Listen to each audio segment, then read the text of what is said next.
and one place that we use it. Our course is building the first artificial intelligence that understands code. And the first step to this is analyzing all online open source. We are currently analyzing 70 million repositories. That's every repository on GitHub that is not a fork.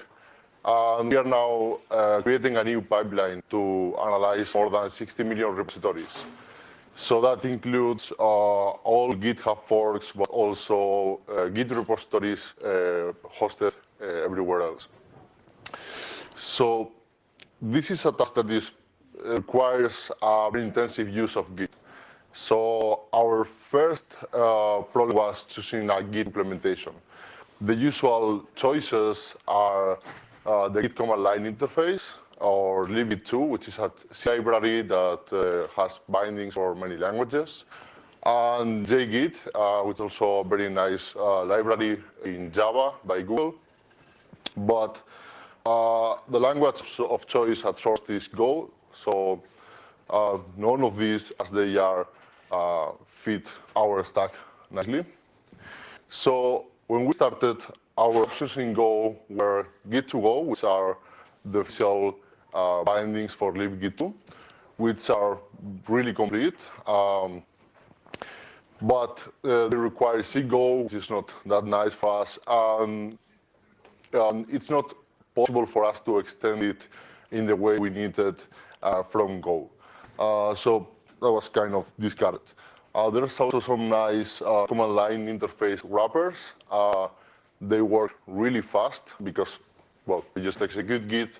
The official Git implementation is awesome. It's really fast, but they are very inflexible. We cannot extend the underlying Git behavior. And there were a lot of pure Go implementations, but most of them were abandoned just at the very early stage, because I guess that a lot of people start a Go Git implementation, but then figures out it's actually much bigger than what he thinks. So our choice was doing it from scratch. That's how Go Git was born. So we wrote the full Git implementation in pure Go with idiomatic APIs for both high and low level. In Git terminology, that's known as plumbing and porcelain commands. And we have a focus on extensibility. I will talk more about that later. So we aim to be comparable feature-wise with libgit2 and JGit. We are still not there, but we are working towards it. We already put 2 years of development into it, so we are on track. So why do we want to extend? Why do we focus on extensibility? One of the first things that we needed to extend is storage backends. Storage backends in GoGit define how Git objects, references, configuration, and so on are stored. So we provide 2 implementations with GoGit itself. One is just in-memory storage backend that you can use for testing, or also for processing repositories really fast if they fit in memory.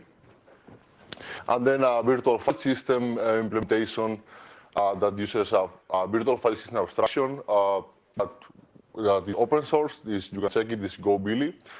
But you can plug your own. And in fact, we have implementations that use databases as Cassandra as a backend. We have implementations that are storage backend wrappers for doing caching. So there are a lot of possibilities to this. Other interesting extension points are work trees as virtual file systems. So you are not limited to take out a commit into the disk. You can check out in memory or in a database or anywhere that you can implement a virtual file system interface. And we can also plug transports. So we implement all standard Git transport, SSH, HTTPS, and so on. But we can also plug our own. We actually use it for performance reasons in some cases. So let's go through our use case. The first building block for analyzing all repositories online is having a local copy of every repository in our cluster so we can process it faster and on demand. So we are fetching repositories from GitLab, GitHub, Bitbucket, Savanna, self-host repositories that we crawl from Google. We are trying to be very extensive here. But this leads to the first problem, which is fork redundancy. The vast majority of repositories that you find online are forks. In fact, in GitHub, there are like 70 million repositories, and there are like 60 million if you add forks. So if we store master branch, only the master branch of all GitHub non-forks, we get around 70 terabytes. If we add forks to that, we get 240 terabytes.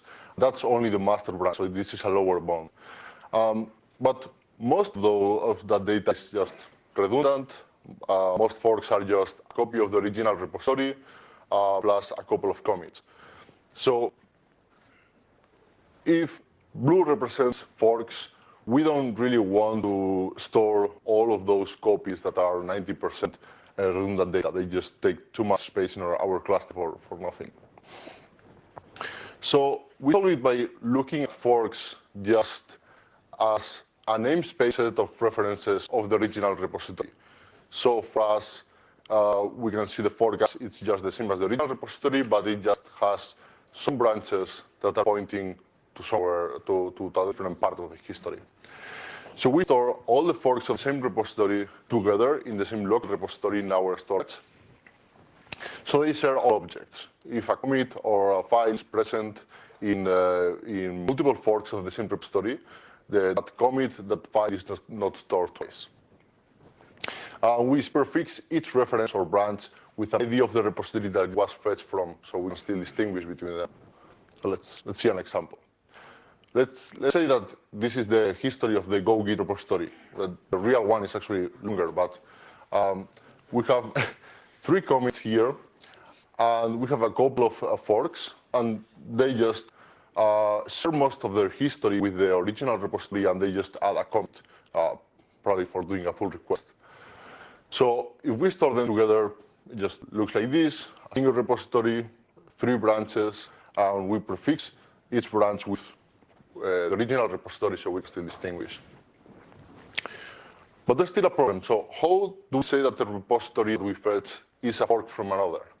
We could rely on name, but there are forks that have different names than the original repositories, and there are repositories that have the same name and are completely independent. For example, like there are 5 repositories that are called GoGit, and they are completely unrelated implementations. We could rely also on the GitHub API, but that works only on GitHub, of course. And even on GitHub, it only works if you created the fork using the GitHub web interface. So yeah, that's not going to fly for us.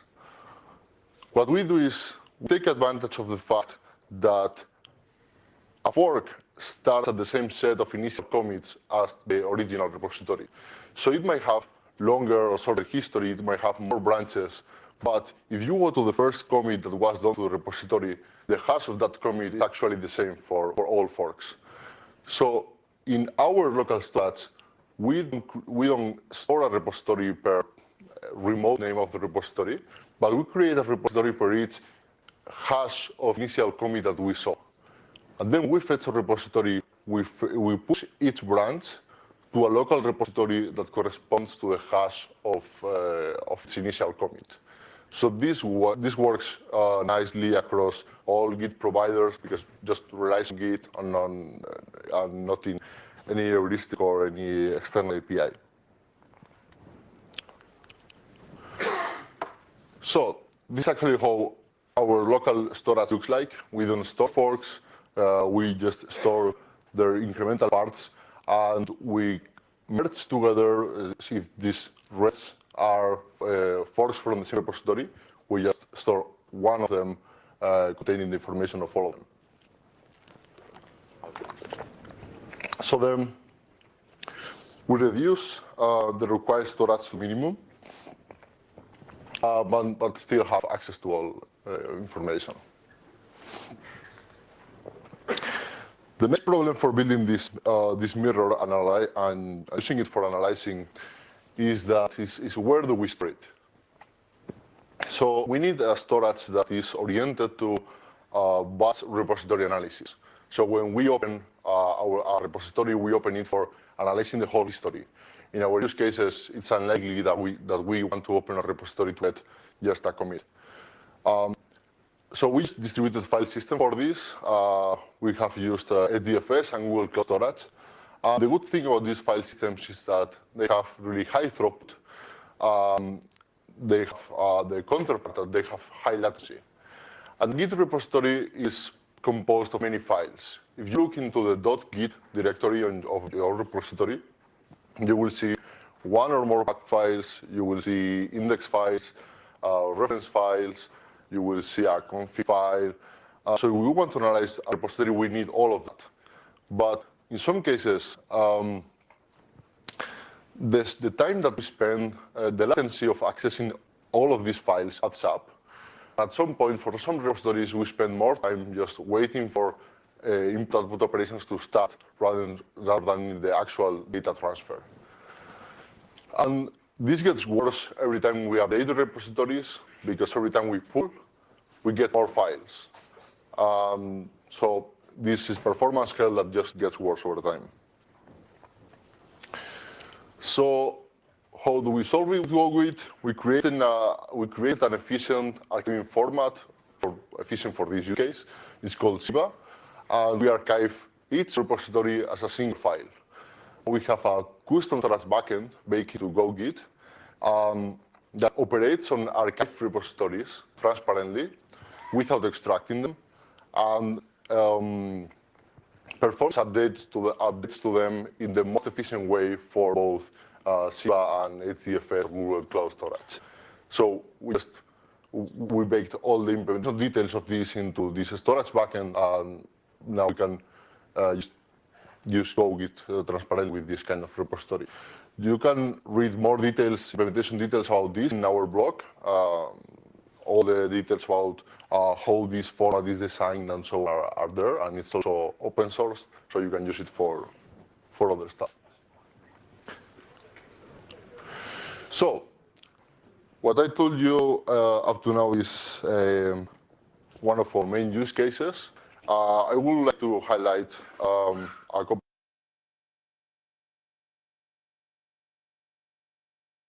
projects that use GoGit and that might be interesting for the Go audience.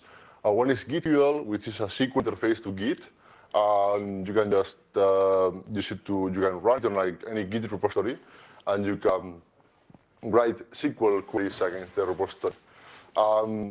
Very soon it will be implemented as a Go database driver, so you will be able to connect, I don't know, your ORM to your Git repository. It's a pretty crazy thing to do, but you can. We also have a Go stable. It's a service, it's a self-hosted service. It's like the Go package.in service that is done for. Who of you know Go package.in? Right, less people than I thought in the audience. So, with Go package.in, you can provide URLs to Git repositories that point to specific branches. And you can use that in your Go imports for making imports that are stable and do not depend always on the master branch. Go package.in is the most popular service for doing that, but you can use Go stable to run your own on your own domain with public and private repositories. So let's recap. GoGit is working with Git in Go, very simple and idiomatic. We have been using it for more than 1 year in production with millions of repositories. So even if the feature set is not complete, there's already a very solid base there. And we have implemented a lot of advanced use cases in Go that would otherwise be quite a hell to implement for example, like recently a new kind of Git storage was presented by Microsoft, and they do something that is similar to our storage backends, but using the Git command line interface. So they had to implement a kernel driver with a new virtual file system for doing that in a pretty complex way. And in every case, that was just like 300 lines of code. So here you have the project URL and GitHub, the stable version import, the development version import. You see what Go stable does. We have this fancy URL for our imports. Well, that's all. Thank you.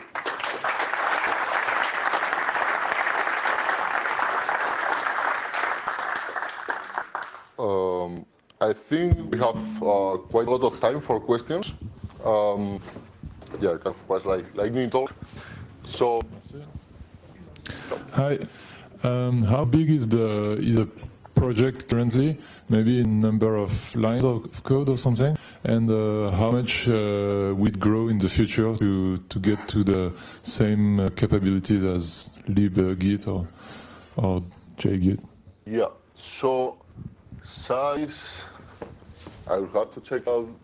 Does any of my colleagues know what's the size in lines of code? Well, the good thing about having time is that. Sorry? Yeah, I think that is quite tricky because my screen is blacked out, so I have to type like this. But I don't know, what's maybe 30,000 lines of code, maybe? I'm not sure. So we implement, so up to now we have implemented everything that we need for repository analysis, which is not what most users want. So we can clone, fetch, pull, push. We have client and server side for both of those. We can traverse repositories. We can generate diffs, all that kind of stuff. So it's pretty complete on that side. One of the major missing parts is creating commits. So if you actually want to create new commits programmatically, that's not there yet. But it should be the next stable release.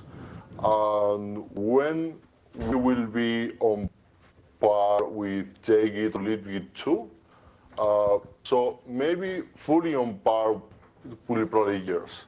So yeah, not anytime soon. But for the features that we implement a lot of possibilities for extending the behavior that you do not have with those libraries. So yeah, does that answer the question? Yeah. You have the mic. Okay, thanks. Thanks, Bartoko. You said that you're identifying the repositories for the first commit. How do you deal with the boilerplate repositories that are used as base for many projects? Yeah. So there are a couple of cases. One easy one is the boilerplate that you copy as an initialization, such as the git ignore file. But in those cases, the hash of the first commit is different because the commit includes your author name, the timestamp, and the commit message. So even if you start a repository with the same content as a different one, but you have like Octpress or these static page generators that you just clone, and yeah. So currently we just